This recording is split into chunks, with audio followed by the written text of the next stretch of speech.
Good evening, everybody. Hello, hello. Welcome back. We are Project Airwaves. Airwaves, and this is Lynn. How y'all doing today? Back at it again. Lynn, how's it going? It's going, man. It's actually going pretty good. Today's been a pretty good, productive day, to say the least. Ooh, what have you done today? You know, I had a couple errands to run. Got up pretty early. Had my original PT session with my guy Corbin. Had some work done on the arm. Feeling pretty good. You mean the Kraken? Yeah, the Kraken. Yeah, all these marks and these suction cup marks. Body's feeling good. Picked up my mom. Came into town for a little bit. Saw her for about a day or two, which was pretty nice. And then drove her all the way down to the airport. Dropped her off. Got home. Spent about an hour or so working out, training, eating good, and then got showered, got ready, and then came straight down here to start recording. Saying that's what I'm talking about. That's productive. Me, on the other hand, I had like a series of mental breakdowns over the week. Oh yeah, Tell me about it. It's crazy with all this lock-in or self-quarantine, call it whatever you want. It plays tricks with your mind because, you know, like I tell people, it's one thing when you choose to be antisocial and you lock yourself in. It's another thing when you don't have a choice. Yeah. And everybody has to stay away from you. Depleting the opportunity to be able to actually go communicate with people. Like right. Productivity, I am trying to be optimistic and productive to kind of make it to where the time that I do have, since my job decided to fuck me over and a lot of my other associates by giving us 5 days of work on graveyard rather than 4. So now I only get half of one day, this one day off, and then right back to work tomorrow. Yes.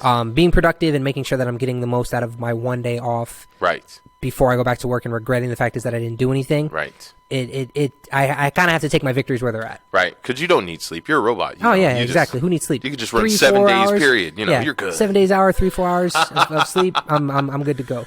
I don't get it. Like personally, you know, like me and Lynn talked about, you know, thankfully we are still working in the midst of the whole COVID-19 thing. It's just crazy. Like, you know, Lynn's talking about being locked in his job for months on end because they want to make sure that they're not. Oh yeah, I forgot to mention that. I know as far as my property goes, what they're trying to input, just because it sucks to say, and we're gonna hit a lot of current events today, and you know some better stuff down the road. Yeah. But what a lot of the stuff that they're changing is because they need money to come in to Vegas.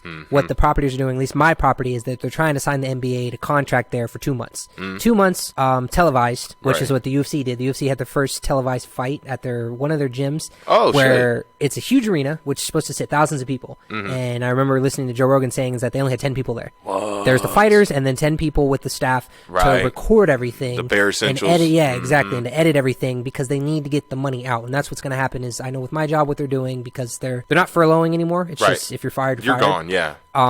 They have to. A lot of people don't understand the concept of what's happening with these companies. Is they think that because they're on furlough, that when everything opens back up, they go back to work. Right. But these companies have to make up for months of not having money. Yes. So what makes you think they're just going to back pay you and bring you back into the scoop at full pay? What they're doing is the minute they drop you back in, is that they're just going to end up letting you go. Yeah. They put you on furlough to give you the hope of being like, hey, I might be employed when I come back. But realistically, your furlough holds no value. So what my property is doing more or less is that they're trying to be optimistic on the concept of maybe if the NBA signs a contract with us, because we have an event center, if you sign a contract stating that you pass and you're negative for COVID, you're going to live on property for 2 months. 2 months, no contact with anybody outside world. You pass clean, but then you have to live on property and you can't leave for 2 months. And in exchange, you're guaranteed full-time plus like a bonus incentive, like they may hazard give you, pay and shit. Yeah, they may give you like a couple $100 and, you know, a fucking slice of pizza party with your favorite NBA stars if you like basketball. It's a slap on the ass and a pat in the back. It's such a bullshit pro and con, because you get to keep your job and they may give you a bonus, but a lot of the people that I work with, they think, oh yeah, they're gonna give me 10 grand and I'm gonna have a master. Gordon Ramsay's gonna come and serve me dinner every night. Fuck that. There's no fucking way. There's no way that they're gonna give you $1,000, $2,000, $3,000 to stay in your room, and then you think, oh, I'm getting 24 hours pay, but I don't have to work for 8 hours. There's no way. There's not only do I find it unrealistic that it's even going to happen, because there's too many laws that they need to pass. You're practically kidnapping at that point, because I can't I can't go to work for 8 hours and then stay in my room and never leave my room for multiple hours. That's insanity. No contact with family or friends. It's just, I don't even think a lot of the NBA players do it, but at the end of the day, I was talking to my buddy and he was pretty much saying these players make most of their money off of sponsorship. Nike isn't going to sponsor you if you're not playing basketball. You're not showing off their LeBron gear. And a lot of these guys are like, well, I don't want to do this. I want to be locked down inside of a casino for 2 months with my family. There's no freaking way.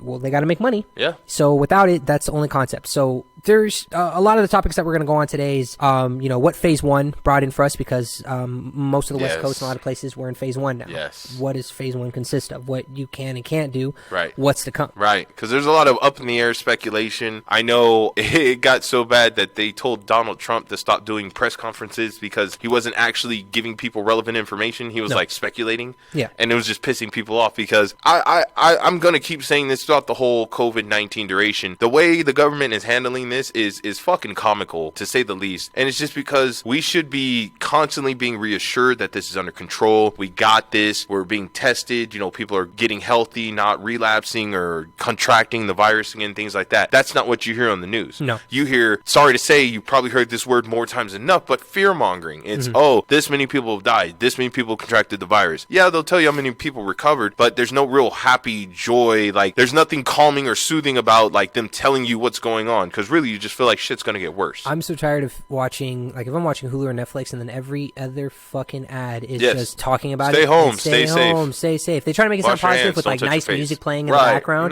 but it's like people showing signs, wearing masks, saying, 6 feet of contact, but, you can use this app to talk with your friends. It's like, I get it. I understand. It's happening. What is to come afterwards is what I need to know. The 4 phases of what they're trying to implement, they're only telling us phase 1. Nobody knows the fuck phase 2, 3, or 4 has to do with. Of course not. From what I got and from the research that I did is phase 1 obviously opened up restaurants. The basics, yeah. But what we're going to go into is the pros and cons of what me and D think of what it's going to be. The pros, from what I think of how restaurants are opening, is some businesses, they are opening up. So they're going to start being able to get stuff. There's places, I'm tired of, cooking. Of course. I've been cooking and doing the same consistency of what I'm trying to make, but now that I can actually go order, go play stuff, they're restocking their inventory, so it's not just a selected menu. Right. Businesses are going to be running, and now they're going to be making a little bit of cash flow. A little bit. Yeah, and, now you have the opportunity to be able to maybe go outside of just your daily, weekly routine of, all right, I'm just going to cook this, I'm going to cook this, and actually be able to plan, an event other than just, all right, I'm going to go to work, go home, go home, or I'm locked in at home. Because a lot of these restaurants are doing curbside now where you can order online, pick it up at the front door, stuff like that. Yeah. We had Chili's a few nights ago. That was really nice. Like you said, it was a change of pace. Yeah. My girl, she's tired of cooking. Sorry, guys, I don't cook. I'm not that dude. I'm a professional eater. Master chef over here. Lynn cooks. He's Chef Gordon Ramsay. I try. And I'm just that fat kid in the back of the restaurant waiting for him to serve me. That's it. I don't like to cook, but I am a professional eater, okay? You make some good food, I will eat the shit out of whatever you have to cook. Moving forward, it's nice to be able to kind of have a semblance of normality as it once was. It's that little breadcrumb, that little thing that they're dangling over a face, like, hey, we're gonna give you a little of this. This is something to kind of boost your energy up, which a lot of us needs. But to go into the cons of it, a lot of these there's so many mom and pops places in town. Like, my breakfast, I'm a huge person when it comes to breakfast. I love breakfast. You've got Baby Stacks, the Egg and I, Hash House, a Go-Go, Black Bear, these mom and pop spots that aren't IHOP or Blueberry Hill or Denny's. Ooh. These smaller businesses that have been so good to a lot of us in town that are locals. Yeah. They're filing for bankruptcy because even though, like, another spot, I was talking to D about it. I had ramen a couple nights ago. Oh yeah. I had ramen a couple nights ago with the girls, and when I went to go pick it up, took my daughter with me. We went to Ramen Sora off of Decatur and Spring Mountain, which a lot of people do know about it. It's a little small spot. It's just right before shy of Chinatown. Isn't that right next to Church's? Was that the one? So there's the church. There's Church's Chicken, and then it's right there on the cut. So Ramen Sora is a very, very, very good ramen spot, but it's not connected to Chinatown, so they don't get the benefits of having. It was a house that got turned into a restaurant, and it's one of, like, the best ramen places you can find in town. It sucks to say is that they're probably going to go out of business because when I went to go pick up, because everything opened back up on the 8th, but there was no concept of ordering to kind of go sit down. Like, if you wanted to go up, you had to make a reservation to show. Yes. And now everything's social distancing, so this spot is so small, no bigger than an apartment. They're always jam-packed. So the reason why, I haven't been eating there so frequently is because it gets super hot. The kitchen's fucking right next to where the eatery's at. It's a small little shop. So many people, it's more of a social gathering. Now that they have to limit themselves to 6 feet, you went from having 40, 50 people crammed into a building that only if it's 20 to 30, which is way under regulation for most places, to now it's like, all right, maybe 6 to 10 people. Maybe. If you're lucky, you've got a couple of 2 to 3 sitting in one spot, and then 6 feet is another couple, and then 6 feet is the wall. Yeah. You have no room. So these places aren't going to survive. They're not going to have enough business to be able to come flow consistently. And that's what I worry about because, no matter what, big business is going to survive this. Mm-hmm. You know, Trump Towers ain't going nowhere. The Wynn isn't going any fucking where. Yeah, these, they're losing money, but you're not going to see them foreclose, tear down fucking Planet Hollywood. You know what I mean? However, just like I'm a vapor, so just like we saw with the vape shops, they were some of the first people to get hit. There's a lot of small time mom and pop vape shops, so we call them brick and mortar, and so where you physically have to go in, they physically make your juice, or you buy a product or whatever, and then you go. Well, obviously with COVID-19, that's not a cool thing. So what do we do as vapors? We normally gather, we congregate, we blow clouds, and we just have a good time. Well, obviously we can't do that. So a lot of the vape shops are taking a hit. They're going to be going out of business. Yep. One of my YouTube subscriptions, Grim Green, he actually had to shut down his, I think it was like a bottling or his juice manufacturer that was in the Midwest. Right. Not only because they hit him with all these regulations and stuff, it's the regulations. But the COVID-19 also then came around shortly thereafter. So everybody's just on pause. Yeah, it pauses. The fact is that a lot of these people, they can't meet the requirements. Yeah. They can't meet the requirements in order to fucking stay open. Like, it's crazy to me, and I'm sorry to interrupt, but it's still mind-blowing that we're in the midst of a pandemic. People are literally dying, not falling over in the streets, but they're physically fucking dying.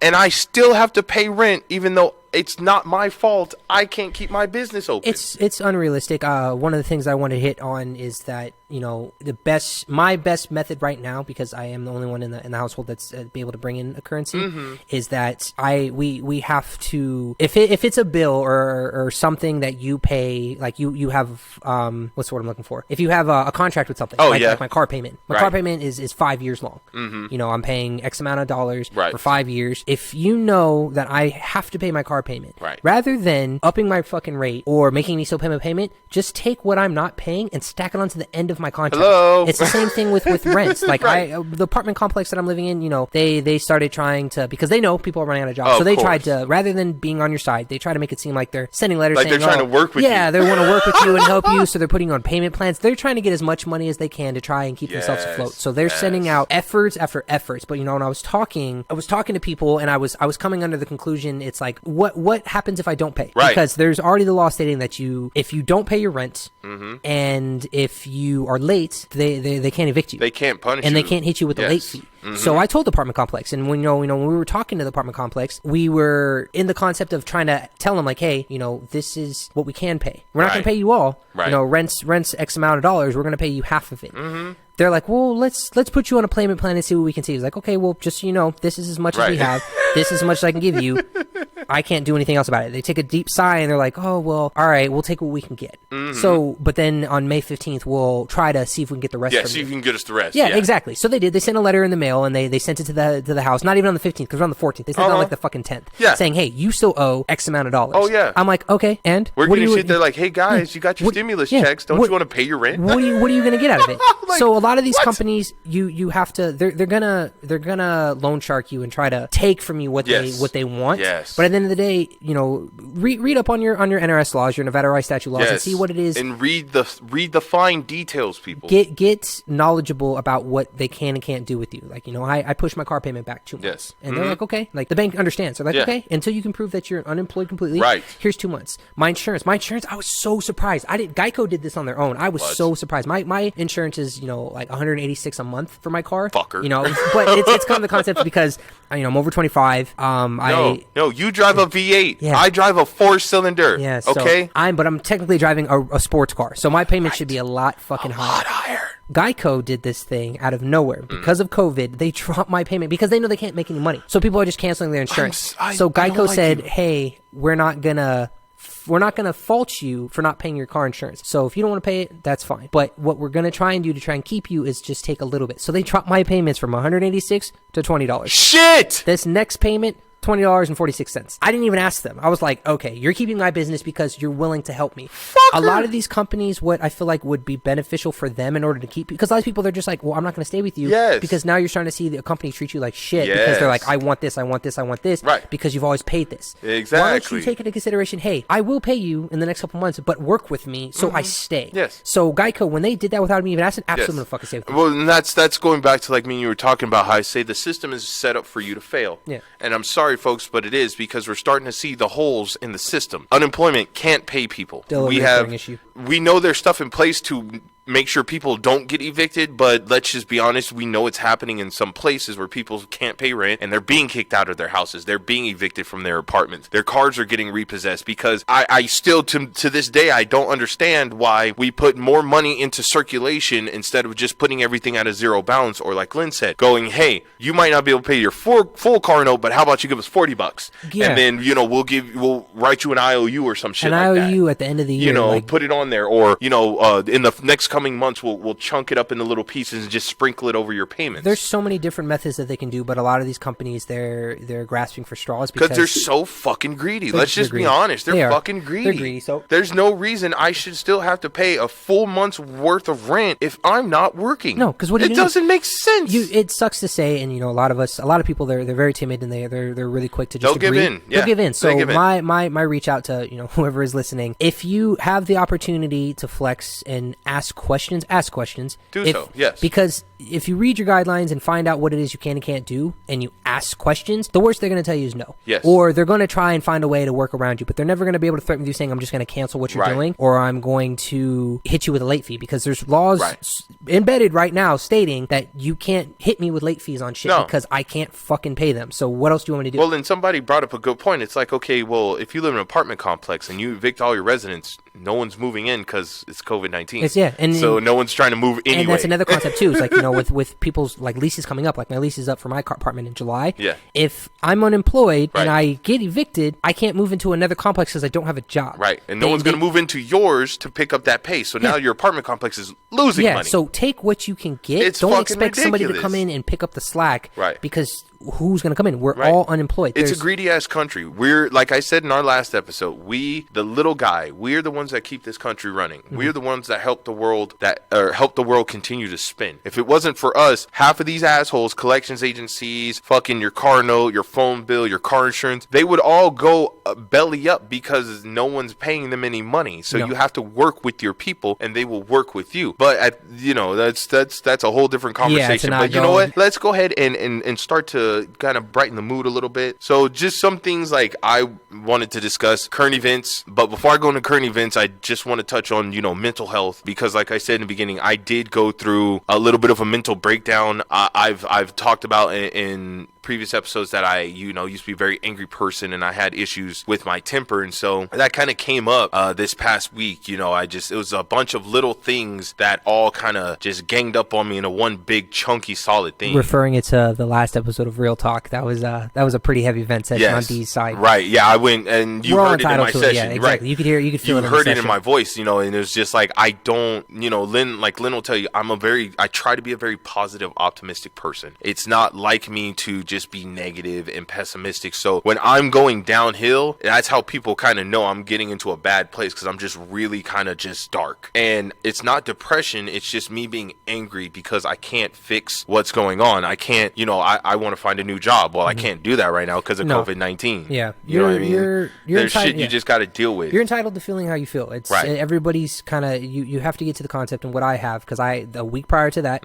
same thing. I finally hit a wall. I felt like I was with the 5 days going into my job, and this company being like, oh yeah, you still get 2 days off. It's like, well, fucking realistically, I don't. I get half of a day because I'm sleeping, my 1 day off for the half of it because I'm working graves, and then I get my 1 day off. So now you're taking away the time for me to be able to progress as an individual to do more. So between that being taken away from me, not being able to go do anything that I want to do, limiting myself to one enjoyment per day, whether it be working out, playing a game, trying to do the recording, I hit a wall, and it hit me hard enough in the gut to where it's like, normally this is the spot where people think, all right, well, shit sucks, so let me change it. Right. You're getting the ability to change taken away from you. Right. And it gone. makes it harder towards like, okay, when fuck, now that I want to change it, I can't change it. Right. So you have to be able to not necessarily adapt to what's happening, but reassure yourself that it fucking sucks, but don't take it to heart that it's going to be this permanent. Right. It won't be shitstorm. forever. It won't be forever. You're and that's what it was for me. I had to just kind of hit that wall. It hurt. I had to kind of, I don't want to say it like this, but I had to throw myself a little bit of a pity party where I was just like, what the fuck am I doing? Why am I here? What am I going through? And, I kind of snapped out of it after a while where it was like, look, this is beyond your control. If this was under your control, like if I was just being a lazy asshole, that's one thing, but you're not being lazy. You're still trying. You still have the drive. It's just the current situation won't allow for it. So you have to mentally take a step back, and that's what I had to do. It was almost like a reboot. Yeah. I was crashing all of my systems. I was in a cascade failure, and it was just like, okay, hold on, please wait, update, reboot. Okay, all right, now let's start over. The reboot needs to happen.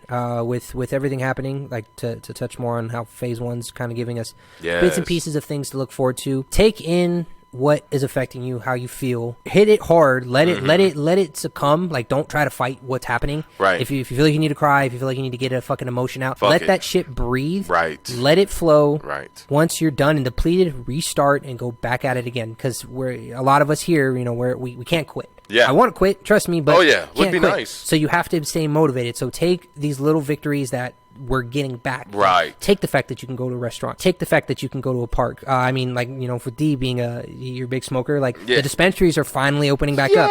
Take the fact is that you can actually go and order from the dispensary. Just go pick it up the same fucking day. I order supplements and stuff like that I go to the vitamin shop because I do supplement with my diet and everything like that. The vitamin shop being taken away or GNC or other places, it was so fucking hard because I couldn't figure out where to go get anything. Right. I want to go get my original routine stuff. Can't go. Go to order it. Takes them 3 days in order to send it to me. In the fucking yard picking at random elements. It's just like, I have to. I become a fucking alchemist. Like, all right, here's my greens. Here's some protein. Let me smash up this. Super greens.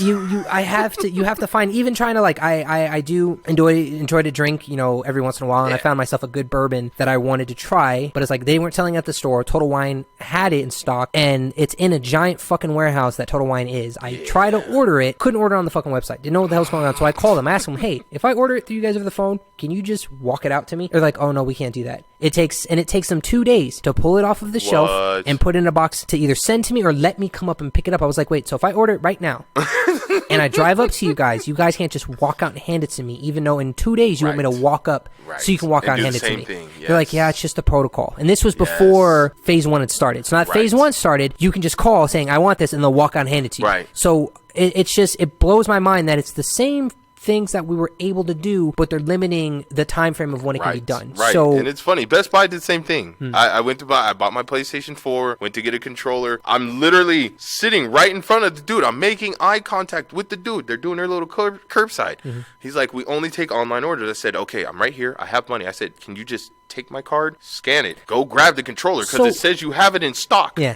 And just bring it to me. And he's like, no, you have to order it online. Which is stupid. I saw a jokingly thing right before everything got super strict that it must have been another state. Best Buy was being funny, so they had a little RC car. They put a crate on top of it, like a little box. They put the items in there, and they RC card rolled it up to the guest that was sitting in the parking lot, and people recorded it saying it's like, Best Buy's trying to be funny because this is how they're trying to do it. It's like ridiculous. It is. It's ridiculous. It's either you have the people who over panic and they're freaking out, not prepping. They're not useful panickers.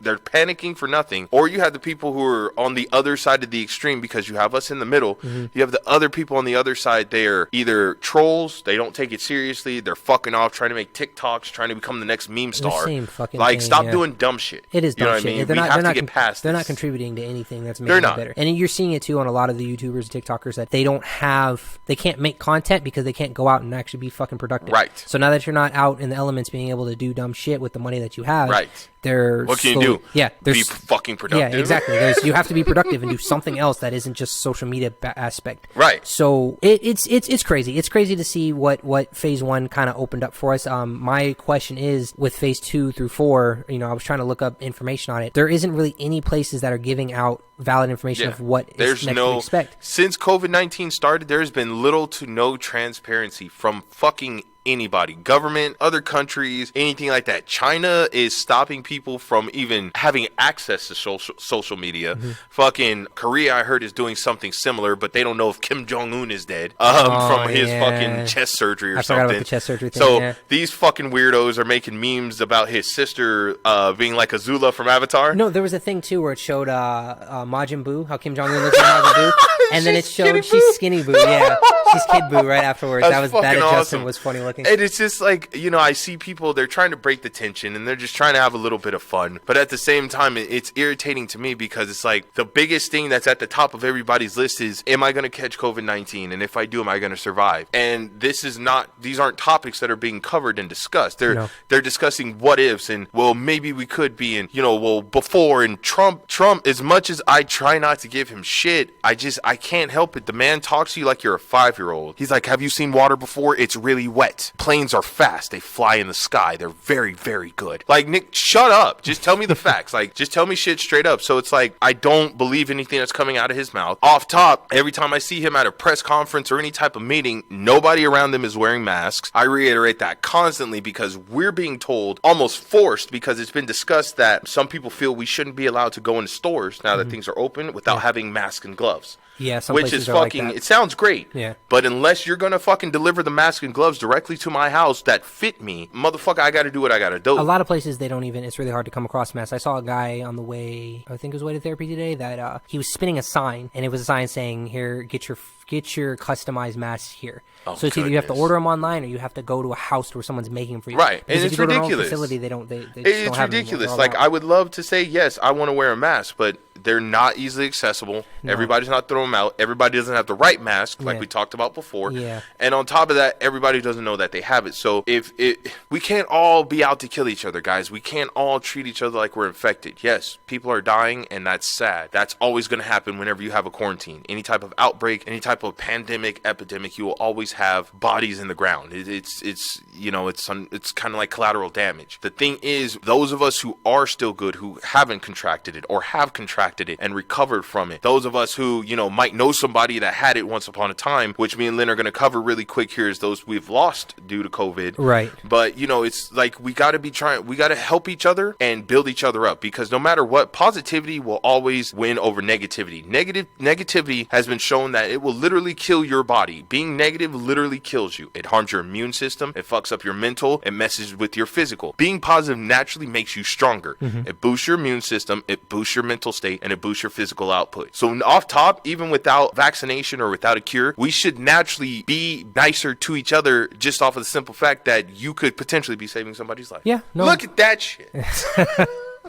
Yeah, no, it is. Optimism definitely gives productivity. It gives better. It gives you hope. You need something to look forward to. You need something to look forward to, and until we start finding ways to be more optimistic with one another and trying to kind of get the mental strain and that disgust of just wanting to make this event, COVID in 2020, don't make the pandemic worse than what it could be. Right. Like, find ways to work around it. Then exactly. we're all going to feel like shit all the time. Like, with the phase 2 opening up, it's like the possibility of nightclubs and gyms, barbershops, venues, theaters, that might be opening within the next few weeks. Like, but it's not going to be like, okay, fair game, and we can all just flock and back. People think that with it opening up, like a club opening up, the chances of the clubs opening up, it's very, very minimal, just because you're still packed in with a room full of people. So they're only going to limit in a couple people, and then if you're in a club, can you touch anybody? Think about it. Clubs, their main income is what? VIPs. Yeah, VIPs. So the VIPs are going to get seated first. Mm-hmm. If they take up all the upstairs seats, because they have to be 6 feet apart, right? All the downstairs stuff, then what? You're just going to be stuck sitting on the wall? Yeah, so exactly. The club venue is going to be hard. I know when the barbershops opened up, there was a line. Because nobody's getting fucking haircuts. Lines of people. Picking back up. So if you have clippers and scissors, you can shave your head. Okay, I get it, but some people just need assistance. But, you know, we'll go ahead and move on. Moving forward. So with gyms, I'm really hoping that a gym does open up soon, just because I know that will give a lot of mental and motivational boost for people to be able to work out. Like, even people that don't work out consistently, you know, like myself and some others, being able to actually go somewhere else where there's an environment where you can actually train is nice, because it is a way to relieve stress. Right. I saw what China was doing is that there was a line of treadmills, like there always is. at the gym.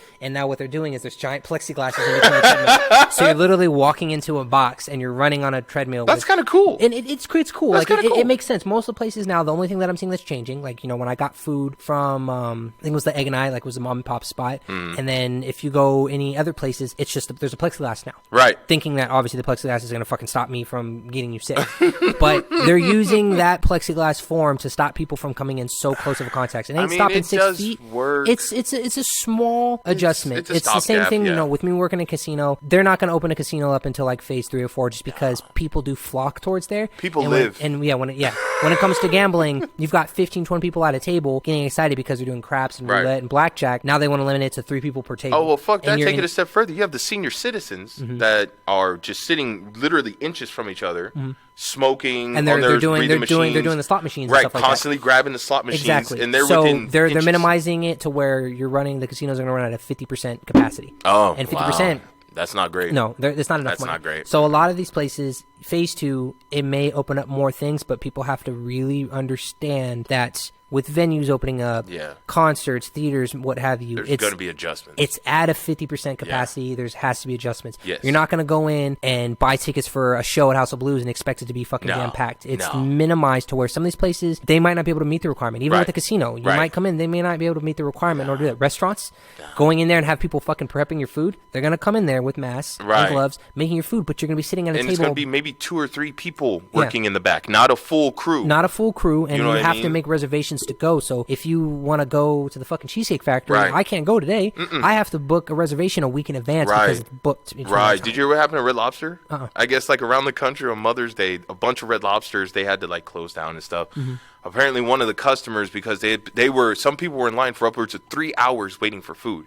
One of the customers tried to storm into the building, assaulted one of the workers and shit. I feel like I saw like a feed about that, but I wasn't sure. And I was like, guys, I get it. You know, yes, you had to wait in line for 3 hours just for them to say we're closed or we can't get your... Okay, but motherfucker, I'm not waiting 3 hours for shit. No, I went to Sam's Club last week to get a fan just because it's getting so fucking hot and everything like that. And I know there's a specific fan that I wanted to get. It was a really good tower fan. It was only $50. And everywhere else on Amazon, it was like $200-$300. Right. Sam's Club sounded dirt fucking cheap. The line on the outside of that Sam's Club was so fucking long, and so to reiterate, you can tell what part of town you're going to. Yes. Because I wasn't in the best part of town. I was at a Sam's Club off of fucking Pecos.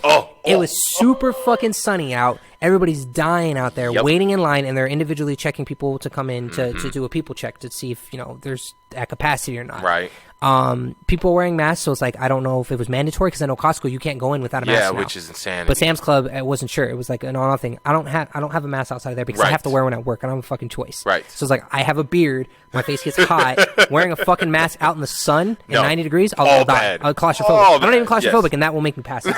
So like, no, I'm not going to fucking do it. So couldn't do it, didn't want to do it there. Right. So I went to a different Sam's Club in the one when we went to go Mount Charleston. The one in Centennial? In Centennial. The Sam's Club right next to that Walmart. Yeah. Went to there. That one, the line, there was barely a line. Oh, well, yeah. And they had canopies covering where people were standing. It was comfortable. Yeah. They're sitting there checking, make sure you're money, good. they're going to take care of your ass. Shows it's just like we're in the same town, but then they're willing to compensate for people that actually have money in a better area. So it's like picking and choosing where I want to go and what limitations they're going to have. Just because they're 50% in one spot doesn't mean they're not going to 80% somewhere else. Right. So you really have to take into consideration that when shit does open, when phase 2 opens up, give it time. Growing pains. Give it time. It's gonna. They got to completely change the system. Like it's not how it used to be, where like me and Lynn talk about, where we could just go to buy to Las Vegas or what was that concert we were just talking about with all the metal? Oh, Las Rages? No, or was it something tour? Warp Tour? Warp Tour. Oh, when they used to have Warp Tour here. We can't go to Warp Tour anymore and just have fucking mosh pits and everything. Like all that's gonna be down the road. I was looking forward to it. When I went to Las Rages last year. It was like one of the best concerts I've ever been to, because it was like you told me about $80 for multiple bands you got to see. That was my first. Sounds amazing.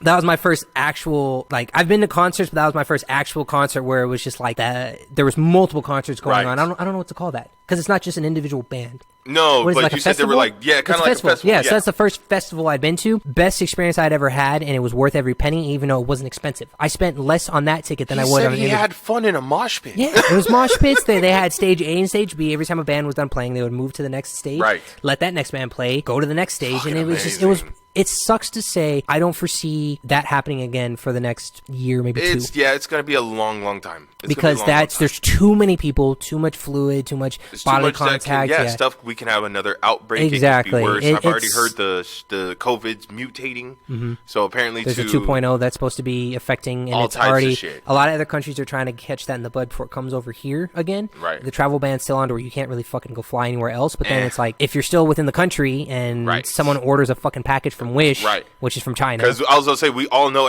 most of the shit we order is from China. Well, that was another side thing to add more to the current events. Did you hear about the murder hornets? Yeah. Okay, they're killing all the bees. Okay, so no, the concept of what it was. There's a guy. His name is Coyote Peterson. Have you ever heard of him? No. Oh, I highly recommend him. Coyote Peterson. He's on YouTube. He has a TV show called Brave Wilderness. Coyote Peterson is the guy who gets bit, stung, stabbed by things. He's gotten stung by bees, bit by turtles, and he's super he's educational. He's trying to be like a Steve Irwin, but his following is so big, it's beating out National Geographic. Oh, I'm sure. Because he's willing to lay down and have the hits, right? He put both his hands in a fire ant colony and let them just swarm into him and explain what was happening. No. So a year before, there's no such thing as a murder hornet. It's what it is it's the media trying to fearmonger. Of course. So they're naming it. That's why anytime you look at murder hornet, if you really look at it, it's in parentheses. Murder hornet, because if you can see me, I'm air quoting. Yeah, I'm air quoting murder hornet because people are making it seem the media is trying to make it sound worse than it is. Right. Coyote Peterson last year he went up something called the sting chart from the worst, the weakest sting you can get, which is the basic kind of to the most lethal as far as toxins go, to the bite chart, everything like that. He got all the way. The murder hornet wasn't a murder hornet. It was called an Asian wasp. Yeah. And it looked exactly the same. They're just a little bigger than usual. Huge. Yeah. So he got stung, and he said it was the third worst sting he'd ever had in his life. Oh, shit. And he showed what it did, the venom, how bad it was, what it went through. But the realism of one coming here, when they found it, he did the whole research and went through 10 topics of why it wasn't that serious here. But what because the media is running out of shit to talk about. Right. So they implemented this murder hornet thing. Right. It came on a boat. It was one, and it was dead. It couldn't survive the ride. No. There's no way. Because it's completely different atmosphere. Yeah, it can't fly across the ocean. Right. Because it would get exhausted and die before then. Yeah. And with it going from wherever it was coming from to here, it died. There's no way for it to get to Vegas because it's too hot. Well, so, even if it was, okay, so you remember about the killer bees? Yeah. So, quote unquote, the killer bees that came from Africa and they're mating with our bees and the black bees, and now we have these super mega killer bees and shit. That died down. Everybody was in a fucking panic about that. Now it's killer wasp. It's going to be killer slugs and then killer bananas. Killer slugs. You know, anything like that in the future. There's always something that's going to fucking kill you. Yeah, you know what I mean? It's just the media trying to find a way in order to make things sound worse than they actually are. Paying respects. Paying respects. Roy from Siegfried and Roy? Yes. He was the first Tiger King. He was the first Tiger King, the original OG Tiger King. I know he passed from COVID over the weekend just because he was having complications. You'll be missed. Yeah, there's that. There was Little Richard. Little Richard passed as well. I don't know if it was COVID related. There's a bodybuilder. I can't remember what his name was. Luke Sando. There you go. Luke Sando was a really good bodybuilder. Sando, Sandoe. He had a podcast with this guy Fowd that I was watching, and he was so uplifting and positive with a lot of the stuff that he would talk about, which was really, really cool to hear, because a lot of people, certain bodybuilders, they get so full of themselves and they get to this mindset where they think they're the best because their physique is good. Yeah, so unfortunately. They talk trash about other people, but this guy with his partner, they were doing really, really good with their podcast. It was like bodybuilding and bullocks. Yeah, bullocks. I just listened to it or watched it like a week ago, and then a few days ago I found out that he committed suicide and it sucks to say, it's more or less because it became a mental thing. He could physically be the strongest person ever, but mentally he couldn't refrain. Everything changed because everything, he started losing things one at a time, obviously not being able to train and get his aggression out. It sucks. So just a quick little tad before we go into some good positive things. Pay attention to your friends and your family, people that are susceptible, that can get sick, even the ones that are healthy and active. Make sure that you touch base with people, no matter who they are, how long it's been that you've talked to them, whether it be brother, sister, family, friends, whatever. Make sure that they're good, because you don't know what they're going through right now. And like D hit, until recently that I knew that he was having a shit week before. The week before that, I was having a shit week. Until you announce it to somebody, some people might not want to talk to you about it. They don't know. So you need to reach out to them, make sure, hey, before you talk about yourself, ask them how they're feeling. Of course. I mean, that's how we lost Chester Bennington. From Lincoln Park. Robin Williams.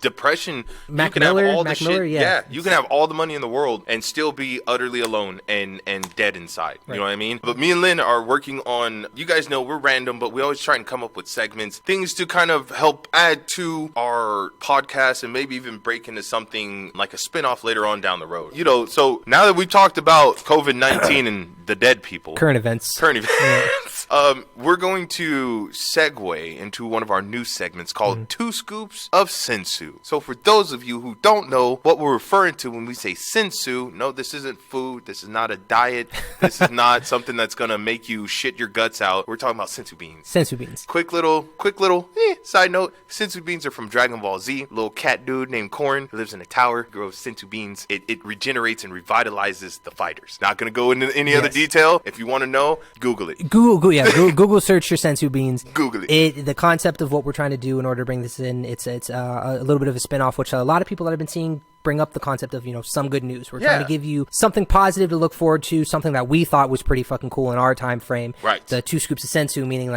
you get 1 bean, makes you feel pretty good. But for how shitty things are going, you deserve 2. Hey. 2 beans. Back up to 100%. 100%. 150%. So Tesla may be coming to Vegas. Oh, yeah. So D informed me, which is, I think, a pretty good thing. Yeah. With all the jobs and businesses that are going down, having Elon Musk and Tesla come to Vegas is going to open up a He's right. Lynn's right. It would be a boost. Huge difference because you're going to have a big, massive company that is going to bring in a lot of business. It's equivalent of Amazon. I don't know if a lot of people watched South Park. Yeah. But there was an episode when Amazon, because it's so animatronic and people were saying, Amazon, and it's the largest grossing company on the planet. There was an episode where South Park, their little town, I think it's Colorado, is where South Park is. Something like that. They have their basic mom and pop spots, but when Amazon and Walmart, I think, opened up their warehouse, it was either Walmart or Amazon. It was one of the two. Correct me if I'm wrong. Because they opened up, they were able to hire over 5,000 to 10,000 of the South Park people that had half the basic jobs, half the population. But then what happened is because it became such a franchise that it put all the mom and pop spots out of business. So the benefit of having Tesla come is it's going to branch off to help our economy grow as far as Vegas. Right. But in exchange, the mom and pop spots won't suffer because they're already technically closed. Yeah. So we're getting a very powerful force coming here to kind of boost us. And if it does come into concept, same concept with like I was saying with how the NBA wants to contract themselves here, having that currency come in will help the town flourish. So don't be greedy and think, it's not, how is it going to affect me? Which is fair. It's not going to affect you directly, but it's going to help everything grow because the negative part of what's happening, more or less, to take one step back, is that there might be a possibility that we might start getting hit with state tax. Yeah, and state tax, they got to make their money. They have to make the money back from the stimulus that they gave us. So in order to do that, Nevada doesn't run state tax because the casinos function without needing the state's funding. Now that we need help, the state's like, okay, well, give me money. Right. Here comes state tax. That is a benefit. It is, and I like that. Lynn's right. The industry will help. Really boost our economy. And Elon, if somehow on this green earth you are listening, I'm totally down to go to the moon. Just put me on the list. That guy, I mean, that's on my bucket list. He's a character. Me, he's a character. He's a little. Wait till I'm 65. That way, if anything goes wrong, I'm good. Life was fine, but just he's definitely on my bucket list to me.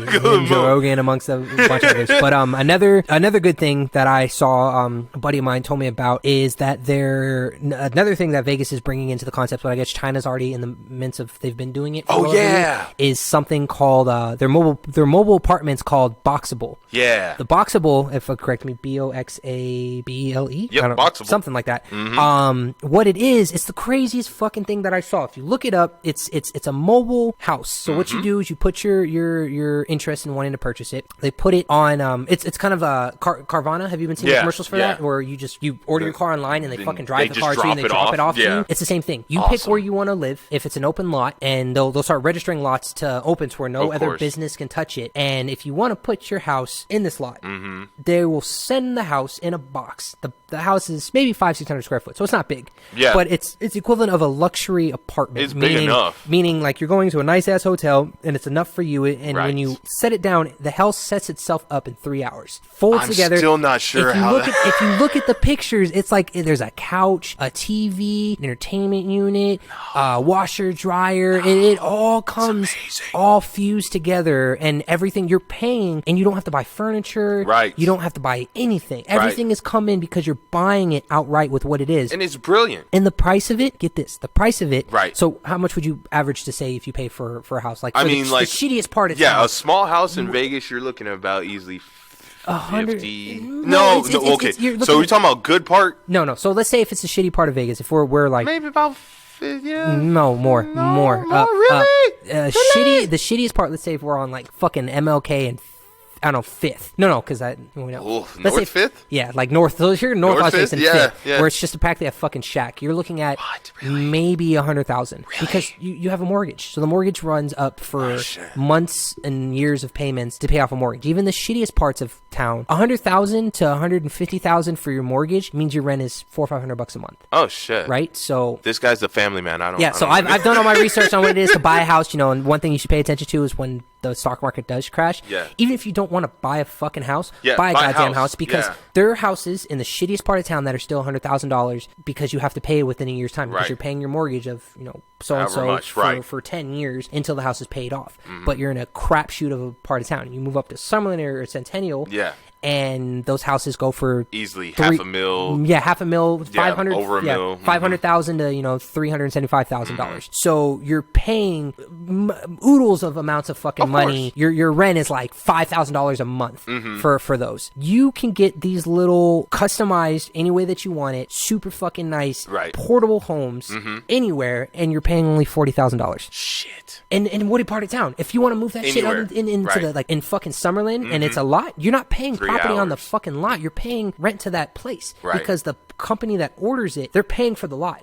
So you can just dump it there. So let's say they have 20 lots in town. You just pick what lot you want, and then you pay what the house is worth, and then they stack that on whatever your rent is. So 40 to 50,000. That's cheaper than my car. All you're doing. So he showed me the rent. You're as long as you have a water line, your water, your power, electricity is all one line. What the hell? And when you go in, your rent is $250 a month. What? That's it. $250 a month because your payments are so low. Right. I can't wrap my head around that. Last thing, which makes it crazy, is that they're stackable. Yes. So let's say I don't want a one story. I don't want 500-600 square foot. Let's make it 1,200 square foot. I'm gonna stack a fucking upstairs. Yeah. Okay, I want to go even higher. Let me stack a third upstairs. Yeah. You can stack it up do to like a 5x6 unit type shit. Unit out or up. Yes. That's how Japan's doing it. So what they're doing is they're making it to where these properties, because we're running out of space to put places, houses. Even though we have tons of desert. They have to keep pushing out to desert, but in order to run piping and everything out, they got to stay within that little area. It costs them money. So what they're doing is, why don't we just minimize the places? Right. Why not make it to where they unpack and let's say, all right, I love my house, but I don't want to stay here anymore. I want to stay in this spot. Put it on a fucking truck and they'll drive it wherever they want to drive it. The fact is that you're willing to invest. If you invest in this and you have the money to put yourself down on that list, if you buy 5 of these and it's $1,000 just to start it, you drop $5,000, you have 5 houses you can put anywhere, stack those bitches, and rent them out. Like Airbnbs and make shit. Money. Yes. It just blows my mind that we're finding new methods to live. And it is a good financial update, but you can also make it affordable. Yes. I would rather live in an affordable 500 square foot house. Oh, yeah, that's super fucking nice. I'll show you the pictures when we're done. If you look it up. It's called Boxable. Boxable? Boxable. Boxable. Yes. If you look into it, it literally looks like a 5-star suite hotel. Yes. Bros, I'm paying, $900 something right now for a 1-bedroom upstairs. Yeah. And it's not worth insanity. It. Because you're paying the complex for what they pay on property tax. Oh, yeah. For that spot. And they're getting I'm paying pennies on the dollar for what they're actually my apartment complex, because I have a 2-bedroom upstairs and it's nowhere farther than where you live. You live in a nicer part of town, which is weird. And I'm living in a crappy part of town and I'm paying $1,200 a month, which is fucking mind blowing. Which is the equivalent of what it is for a house. That's more than a car. I could buy 5 of those fucking places. Yes, that's way nicer, and build a mansion. Yes, you literally are turning it into what was that, Minecraft? It's Minecraft. You just build it any way that you want to build it. So, sorry, that was just... No, because if that becomes a thing, bro, me and you, we're going to build a little complex, do some Maze Runner dumb shit, I'm just saying. Turn into a fucking colony at that point. You can customize it and turn it any way that you want to turn it. It's cool. So the last thing that I saw, which was kind of a cool topic, was, I don't know if anybody's seen Mike Tyson's new video. Dude, so I showed it to D. Fucking Tyson. Mike Tyson is coming out of retirement to box again. Yes. And people think, Mike Tyson's in his 50s, he's old. No, dude. No, he's from what Lynn showed me, this dude has become the Bruce Lee of boxing. he's a monster. It's I mean, people have seen insanity. him in Ip Man. He was in Ip Man 3. Was he? Where he fought I didn't Ip Man, see 3. and it was good because Mike Tyson was considered the bad guy. Yeah. And he was boxing with Ip Man, and Right. he's a tank. Oh, yes. So he's coming in so freaking heavy and fast that if you clip Mike Tyson's training regiment, which just came out like a day or two ago, it's so explosive. Like the guy he's doing the heavy pads with, Yes. he's literally blowing this guy knocking back. him You keep back. seeing him flying out of the frame because Mike Tyson is coming in so goddamn heavy. And I had the honor of meeting him when they had the PFL, the amateur MMA fights at my job, and he's super friendly, super nice guy. You can tell he's getting old because he's got a gray, whitish beard. Yeah. He's short. He put on a little weight, but he was super friendly. But then when you see him, when he was showing the fighters kind of like fighters that he enjoyed to watch, he would go like, hey, I like your combo, but maybe you should try this. Seeing him move on the drop of a hat. Oh, yeah. The pivots that he did, if I would do, I'd blow out my fucking knee. And I'm only 30. And this dude is just moving so fluidly. He's not human. No, and he's always been that way. Like, I met Mike when I was younger. I was like 12 or 13. My ex-stepfather used to work for a gate company. We would go. Thankfully, it was awesome. I got to meet so many celebrities because we would go way. I remember it was Alan, yeah? Yeah. I remember that. It was, so we would go. I met like Jennifer Lopez, Janet Jackson, I remember Mike you Tyson. tell me about those. Yeah, all the celebrities that would pop Mike up. Tyson comes out and he's like, "Hey, how you doing?" And I was like, "Oh my God, you're Mike Tyson." He sounds small. Yeah. Let's just be honest. Mike, no offense, don't Yes. hit me. But the guy, he sounds small. He sounds Right. really humble and really nice. So when you see him fighting and he's throwing these fast fucking jabs, There's I'm just so like, much if that dude power. hit me It would with his just- pinky, Yeah, it would destroy I you. would need reconstructive surgery on my shit. It would destroy you. When I Yeah. was having a conversation with my therapist, he was saying Ali versus Tyson. Oh, when that Ali would be the biggest fight exactly. in the world. And it's like Ali was like really quick to rope a dope and move around and light on his feet. He had nowhere near as much power as Tyson was. And when No. Ali passed, I don't know, remember how old he was. He had to be around the same age. He could barely function. Well, that's because he had Parkinson's. He had Parkinson's. disease. He got hit so Yes. many times doing rope a dope. Yes. It fucked with his head, so he couldn't move. He got Parkinson's. And I'll look into it because I thought it was hereditary, or he might have developed it. But yeah, you're probably right because you know about getting hit in the face. Your brain can only take so many hits of it, and it's Which the is fact crazy. that Tyson kept his body in such good form and conditioning that rope a dope. The concept of what it was is to literally use the ropes to bounce back and forth off of. So when your opponent is just throwing these punches, you're taking away your weight to use the ropes to bounce to like back, absorb the to hits. absorb the almost. hits, and the opponent gets so burnt out that all right. Now the dude's fucking tired. All I did was just sit there and bounce off the ropes. That's when you knock him out, and he would just kill victories with that. Mike Tyson. Tyson is such a fucking monster he's that a beast. if he chased you into a fucking corner, rope a dope only works for so long. And you rope a dope with I someone would like kill that myself. size, you see this monster. He gets so low, it's like he drops He down gets to where he caps Naruto at. low, like and you're stupid low. There's a whole bunch of clips of him like dropping low and then coming in with He's a like body throwing shot. a right hook haymaker or some shit like that, and then but he's like at the dude's waist. Yeah, and then he comes around the side. So it's still a legal hit because he's not hitting below the belt. He's jabbing the dude in his solar plexus, but Mike is below the dude's belt, damn near at his waist, just like, wow. Yeah, and then right after that hit, that. comes around, hits the fucking kidney, and then his signature move, if you've watched it, I've seen a lot of his clips, when I used to do MMA and stuff like that, when I would train at the UFC gym, and I would see a lot of these fights to try and make myself, like, learn a little bit more. I would try to watch these fights so I could learn what I needed to do in order to make it better. Tyson would show those clips of being a smaller person, learning how to hit hard in the right angles. So, just to wrap things up, for our 2 scoops of Senzu, I wanted to just reiterate the fact is that with all the bad shit that's going on, here are some good things that we also have to offer, and we're going to try and keep this up motive and lifting. We are still recording episodes. I know we've been coming a little bit far behind. Video is still in the process. Yeah. It's more or less just about finding the time. Yeah. Life, guys. And what our episodes, we're at episode 16. We're going to extend these out and get higher and higher and higher. And what we're doing right now is we're trying to build our library to get it up. So then when we are able to push the merch, push the videos, push the interviews. You guys have good enough. You have There's content. so you have shit much to watch. shit that we have Trust ready me, to we go. got pictures. It's just Lynn's working on yeah. videos. It's the concept. Yeah, the videos. I'm excited for you guys to see now that I figured out how to get these things going. It's sick.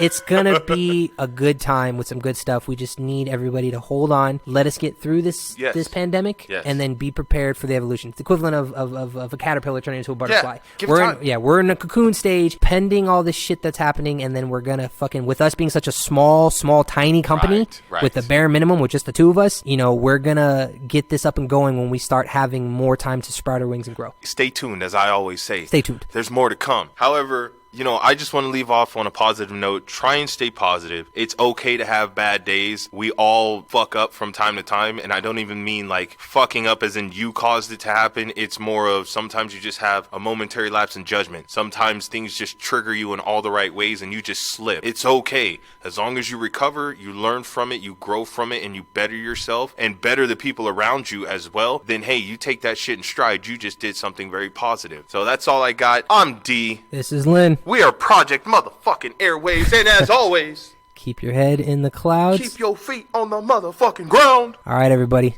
Have a good night. See y'all later.